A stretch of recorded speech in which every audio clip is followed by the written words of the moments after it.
Shalom, shalom, Père, je te rends grâce pour ce moment-là que tu rends possible. Conduis toutes choses comme tu l'as prévu au nom de Jésus. Amen. Voilà, soyez bénis, shalom. J'espère que le message, l'exhortation sur l'imposition des mains est passé. Aujourd'hui, je vais parler de la résurrection. Je vais parler de la résurrection, surtout la résurrection dans les derniers temps. Voilà, donc à la fin des temps. Mais je vais rappeler toute une série de résurrections qui a eu lieu dans la Bible. Et je vais avancer comme ça. On parle de résurrection quand il y a un retour de la mort à la vie. Ça, on sait. C'est en quelque sorte une victoire sur la mort. Parce que le thème même de résurrection veut littéralement dire se relever. Amen. C'est justement ce qui nous intéresse, même si on peut appliquer ce thème de résurrection à beaucoup de choses. Toute notre foi chrétienne est fondée sur cela. Car si le Christ n'est pas ressuscité, notre espérance est vaine. C'est en somme ce que l'apôtre Paul dit. Si Jésus n'est pas mort et ressuscité, c'est que notre foi chrétienne même est vaine. Amen. Prenons quelques exemples de résurrection dans la Bible. On verra le cas de la veuve, du fils de la veuve de Sarepta en 1 Roi 17, 17. On verra le cas de la résurrection du fils de la Sunite par Élisée en 2 Rois 4, 18 à 37. On verra en 2 Rois 13, 21, quand on voit les os d'Élisée qui est mort, qui ressuscite un soldat. Amen. En Marc 5, 40 à 43, on voit la résurrection de la fille de Jairus. En Luc 24, 1 à 12, on voit la résurrection de Jésus lui-même. Et en Jean 11, 1 à 57, Jésus ressuscite Lazare. En Luc 7, 11 à 17, il y a le fils de la veuve de Naïm. Et en Acte 20, 7 à 12, il y a Eutychus qui est ressuscité par les mains de Paul. Eutychus, c'est ce jeune homme-là qui était assis à la fenêtre et qui dormait pendant l'enseignement de Paul qui est tombé. Et Paul allait prier pour qu'il ressuscite. Toutes ces résurrections ont connu, c'est des résurrections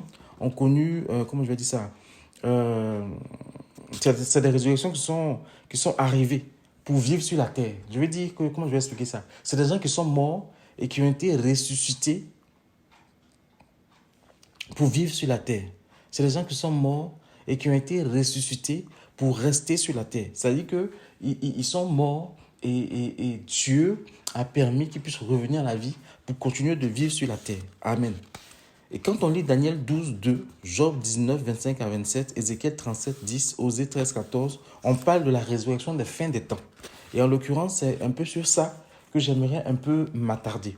Selon Actes 17, 18 et 32, les païens, les non-enfants de Dieu, ne croient pas en la résurrection. Parce que pour eux, une fois qu'on est mort, c'est fini. Ils ne croient même pas à l'existence de l'enfer. Pour d'autres encore, il y a une vie après la mort, mais ne savent pas trop ce dont il s'agit. Dans tous les cas, ils sont convaincus qu'après la mort, ils seront dans une paix. Ils seront tranquilles. C'est pour cela qu'il y en a qui se suicident. Parce qu'il y a l'esprit de suicide qui est poussé par l'esprit de mort, qui leur fait croire que donne-toi la mort et tu verras, tout sera tranquille. C'est qu'ils n'ont pas compris que c'est là que tout commence. Amen. Les Juifs eux-mêmes ont rejeté Jésus, entre autres, à cause de la résurrection. Ils étaient fortement mécontents car les apôtres prêchaient la résurrection des morts en la personne de Jésus selon Actes 4, verset 2. Quand on prend les Sadducéens, eux ne croient pas à la résurrection selon Matthieu 22, 23. Les pharisiens, eux, y croyaient selon Actes 23, 6 à 9. C'est ce point-là qui séparait vraiment les Sadducéens des pharisiens, c'est le fait de croire à la résurrection pour les pharisiens et les Sadducéens n'y croyaient pas du tout. Jésus lui-même atteste de la doctrine de la résurrection en Jean 5, 28, en Jean 11, 25, 26 et Luc 14, 14. La doctrine de la résurrection fait partie des fondements de la foi en Christ selon Hébreux 6, 12. Amen. Et en Jean 2, 19, on voit que Jésus annonce sa propre résurrection, ainsi qu'en Matthieu 17, 23 et Marc 9, verset 9, 10. La preuve de cette résurrection est confirmée par plusieurs, malgré le fait que les chefs juifs aient demandé aux gardes de mentir. Jésus s'est révélé comme ça 40 jours. 40 jours, il s'est révélé ça et là aux personnes. Amen. Et c'est après le 40e jour qu'il est monté au ciel et 10 jours plus tard, il y avait la Pentecôte. Marie de Madeleine, en Marc 16, 9, confirme que Jésus est ressuscité. Les autres femmes, en Matthieu 28, 9, confirment que Jésus est ressuscité. Aux disciples sur la route d'Emmaüs, Jésus se révèle et ils voient que Jésus est ressuscité. Aux 11 disciples, en Luc 24, 36, quand Jésus leur apparaît en l'absence de Thomas, on voit que Jésus est ressuscité.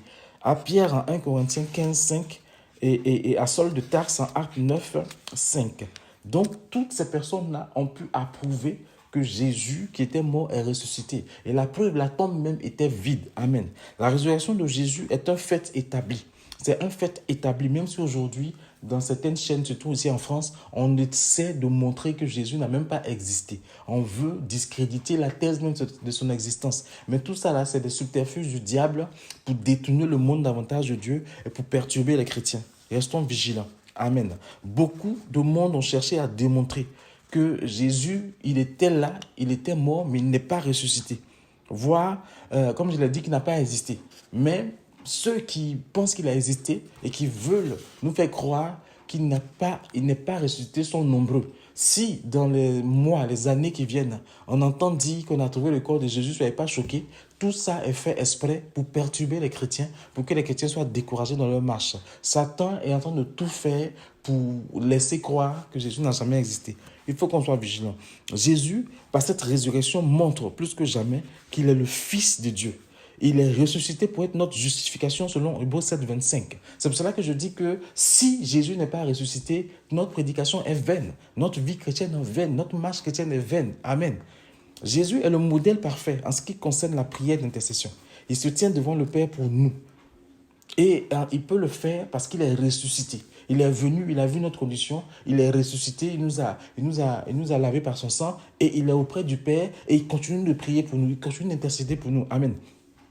En tant que grand prêtre, il se tient entre Dieu et l'homme pécheur, comme le faisaient les prêtres sous la loi mosaïque. On voit cela en 1 Timothée 2, 5 et en Luc 22, 30 à 32. Il peut le faire parce que la mort n'a pas pu le retenir, il est ressuscité. Je rappelle encore que si Jésus n'est pas ressuscité, notre prédication, elle est vaine. Notre vie chrétienne n'a pas lieu d'être. Amen. Cette résurrection, c'est les prémices d'une nouvelle humanité à laquelle nous devons appartenir en tant que disciples. Amen. En tant qu'enfants de Dieu, même si nous mourons, nous sommes appelés à connaître la résurrection pour une vie avec notre Seigneur. Ce qu'il faut comprendre, c'est que par la mort et la résurrection de Jésus, on comprend que la mort n'aura pas de pouvoir sur nous. Que même si on meurt sur cette terre, on va ressusciter un jour pour une vie éternelle. Amen, amen. Cette vie-là qu'on aura, elle sera différente de la vie actuelle. Le corps sera incorruptible, ça on le sait, glorieux et spirituel. Il sera semblable à celui de Christ, selon 1 Corinthiens 15, 42, 44. Cette résurrection finale est une vie céleste dans un corps incorruptible, sans péché et pour l'éternité, selon Apocalypse 26 et 1 Pierre 1, verset 3. Amen. Parlons un peu de la résurrection d'entre les morts et la résurrection des morts. La résurrection d'entre les morts désigne la résurrection des croyants qui ont une part à la première résurrection. Amen. La résurrection d'entre les morts, c'est la résurrection des croyants, des enfants de Dieu, de l'Église de Christ, qui ont une part à la première résurrection. Et cette première résurrection se fera en 2 étapes, selon Apocalypse 20, versets 4 à 6. Amen.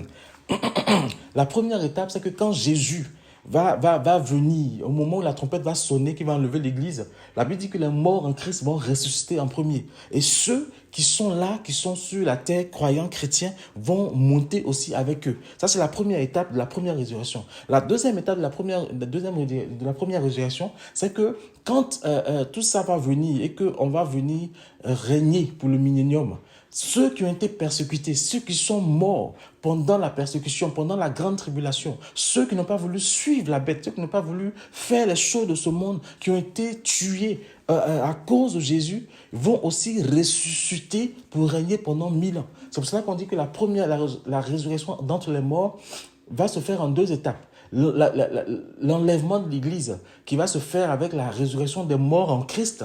Et quand la tribulation va finir, que Jésus reviendra régner pendant 1000 ans, il y aura aussi la résurrection de tous ceux qui ont été tués pendant cette tribulation-là, qui vont aussi ressusciter pour régner avec Christ pendant 1000 ans.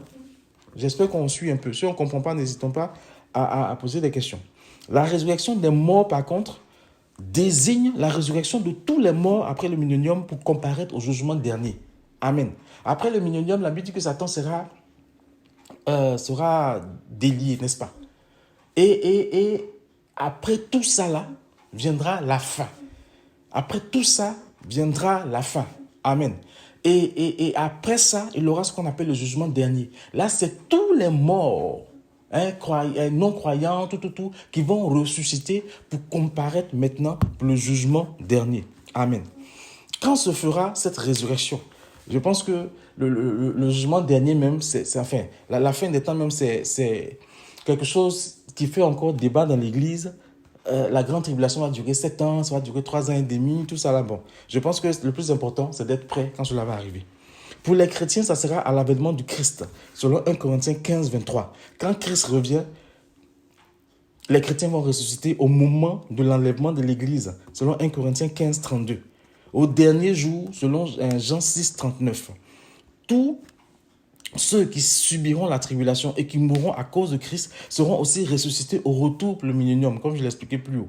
Quand on lit Daniel 12, versets 2 et 3, on comprend qu'il est question ici de la résurrection. Ça résume un peu ce que je viens de dire depuis là. Amen.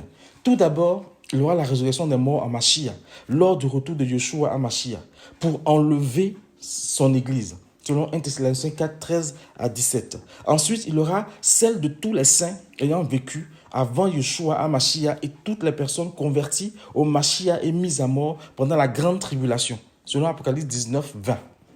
19 à 20. Apocalypse chapitre 19 à 20. Amen. Et enfin, la dernière résurrection interviendra à l'issue du millénium. Il s'agit de la résurrection des impies de tous les temps. Selon Apocalypse 20, 11 à 15, voire également Jean 5, 24 à 29 et Jean 11, verset 25. Amen. Je ne sais pas si on suit un peu. Je vais reprendre.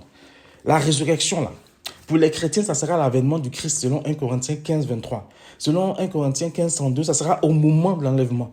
Mais c'est la même chose. Selon Jean 6, 39, ça sera au dernier jour. Et tous ceux qui subiront la tribulation et qui mourront à cause de Christ seront aussi ressuscités au retour de Yeshua pour le millénium. Et quand on lit Daniel 12, 2 à 3, on comprend qu'il est question ici de la résurrection. Ça résume, comme je l'ai dit tout à l'heure, ce qu'on connaît, ce qu'on sait de la résurrection et ce que je dis depuis tout à l'heure. Et il faut comprendre d'abord que dans un premier temps, il y aura la résurrection des morts en Christ lors du retour de Jésus pour l'enlèvement de l'Église, selon 1 Thessaloniciens 4, 13 à 17. Il y aura ensuite celle de tous les saints ayant vécu avant Jésus et de toutes les personnes converties à Jésus et mises à mort pendant la grande tribulation. Apocalypse 19 à 20, chapitre 19 à 20. Et puis la dernière résurrection, ça sera celle qui interviendra à l'issue du millénium, où tous ceux qui sont morts, qui ont connu une mort, vont ressusciter. Selon Apocalypse 20, 11 à 15 et Jean 5, 24 à 29 et Jean 11, 25. Amen, amen. Donc la résurrection dans la fin des temps se fera, il y en aura deux. Une première qui se fait en 2 étapes et puis une dernière qui est la résurrection de tous les morts pour le jugement. Amen, amen. Donc pour les non-enfants de Dieu, cette résurrection interviendra après le millénium. Donc après le millénium, lors du jugement dernier, selon Daniel 12, 2, 3, Jean 5, 28, 29 et Apocalypse 25, tous ceux qui sont morts vont ressusciter. Comment cela va se faire? Pour les croyants, au son de la voix de l'archange et au son de la trompette de Dieu, selon 1 Thessaloniciens 4, versets 16 à 17. Cette voix de l'archange sera comme un cri de commandement. Cela vient du grec keloma. Ce mot signifie un ordre, et en particulier un cri stimulant, comme celui que reçoit un animal pressé par un homme. Tels les chevaux par les conducteurs de chariots, les chiens de chasse par les chasseurs, etc. Ça sera à ce cri-là que les choses vont se passer. Amen. Donc, le cri de guerre, ce commandement qui sera donné, sera un commandement par lequel cet ordre-là sera donné. C'est comme si le capitaine d'un navire ordonnait que les choses se fassent. C'est comme si le capitaine, un commandant, ordonnait aux soldats de lancer, de sonner la trompette parce que les choses sérieuses ont commencé. Amen. Donc c'est au cri, à la voix de l'archange. Le cri du Seigneur ne sera entendu que par l'assemblée véritable qui est son épouse. C'est ceux-là qui sont enfants de Dieu, qui vont entendre ce cri et au moins entendre ce cri, les choses vont se passer. Amen. Selon Matthieu 25, 6. Et quand on lit Zacharie 9, 14, on voit un peu ce dont il est question. Amen. Pour les non-enfants de Dieu, la Bible nous dit que la mer et le séjour des morts rendront leur mort selon Apocalypse 25, 12 et 13. Amen. Donc, tous les endroits où les gens sont morts, tous les gens vont ressusciter à ces endroits où ils sont morts. Tout le monde va ressusciter pour le jugement dernier. Amen. Je sais que le thème de la résurrection à la fin des temps, hein, ça peut être un peu compliqué à comprendre, mais n'hésitez pas à poser des questions pour qu'on explicite un peu plus les choses. Maintenant, parlons du jugement dernier. Le jugement dernier, je pense qu'on va parler du jugement dernier pour le prochain audio pour ne pas que cela soit trop dense. En tout cas, si vous avez des questions sur ce que j'ai dit jusque-là par rapport à la résurrection, n'hésitez pas à poser des questions, n'hésitez pas voilà, à mettre des commentaires en question pour qu'on puisse répondre. Voilà, que Dieu vous bénisse, que Dieu vous bénisse. Et puis, on se retrouve la prochaine fois pour la deuxième partie de cette partie-là sur les fondamentaux de la vie, de la marche chrétienne. Que Dieu vous bénisse.